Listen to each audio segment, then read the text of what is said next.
ушинтип 1 гектар жерге эккенден баштап ушу жер айдоосунан баштап могу жыйыштырып алганга чейинчи орточо 500 000 да расход 1 гектарга. Ал деген эми орто пияз чыкканда мындай жакшы пияз чыгып калган себестоюмуз 10 сом менен 1 килограмм пияз бышат. Эконом болгондаркы 8 сом менен бышышы мүмкүн. Анан жакшы урожай алам дегендердики 1 килограмм 10 сом менен бышат готовый сатыш керек болот. Ошо 1 гектар жерге ушу 500 000 расходу кетсе 50 тонна чыгып калса азыр быйылкы жылда 50 тонна чыгып калса ошол расходу чыкпай калат. 50 тонна, 50 тонна элдики чыкпайдыр. 50 тонна редко өтө аз адам чыгат. Бизде дагы ошо чыгып калса өтө актабайт. 1 гектардан быйыл урожай аз болуп аткан жылда 15 тонна алгандар дагы бар да, алар вообще кыйналып калган. 10% дыйкандыкы өзүн өзү актабай карызга батты. 90% элдики. Быйыл ушундай болуп калды ушундай жыл. Дыйкандардын 50% кредитке карызга кылынган буларчы. Булар эми азыр пиязын сатат дагы, данный время иштеп аткан жумушчуларга берет. Бул сеткаланган сеткасына берет. Ошо менен акчасы түгөнөт. А калган жана кредит алгандардын ал кредиттер эс алды да болду. Алар төлөй алды.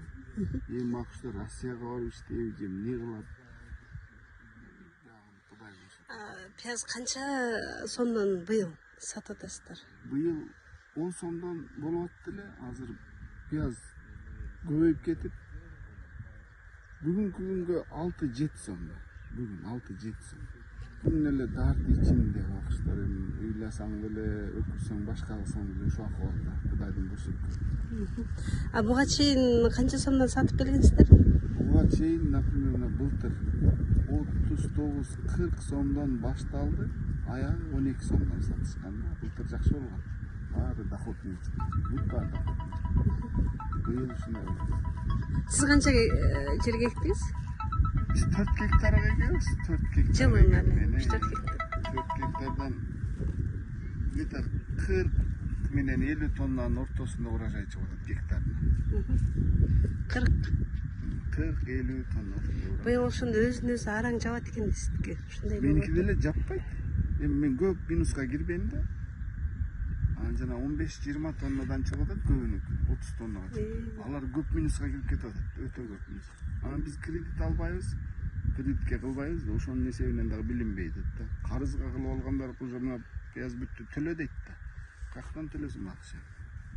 Жылда ошо Россия, Казакстанга какой-то час кетчү эле да. Быйыл вообще кетпей атат, ошонун эсебинен да.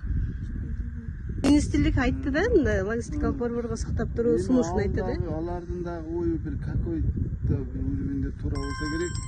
Бирок быйылкы жылга логистикалык центрге апарып, ал жерге мындай жүз эле барбайт да, расход болот ага. Ташыш керек, түшүрүш керек, хранение кылыш керек, ошонун баары кийин сортировка кылыш керек. Анын баары плюс боло берет. Логистикалык центрге услугаларын бүт төлөп, эчтекеси жок чыгып кетиши мүмкүн быйыл. Логистикалык центрге дагы жана пияз кымбат боло турган жылдарда ошол убакта киргизсең, сактап жакшынакай кылып дагы кымбат сатасың, ошол жылда да выгодно. Логистикалык центрге киргизишчи. А быйыл андай жерге ташымак тушуму пойладан жылдырганга расход кыла албайт уже адамдар. Быйыл логистикалык центрлерге быйыл вообще не выгодно андай жерге. Байланыштуу дыйкандарыбыз мүмкүн кыйналып турат. Бул боюнча биз Айыл чарба министрлигине дагы кабарларды бергенбиз. Бул боюнча мамлекет деңгээлде дагы иштер каралып атат. Бүгүнкү күндө ушул дыйкандарга арзан баада сатпастан логистикалык борборлордо кармап туруу жагы сунушталды.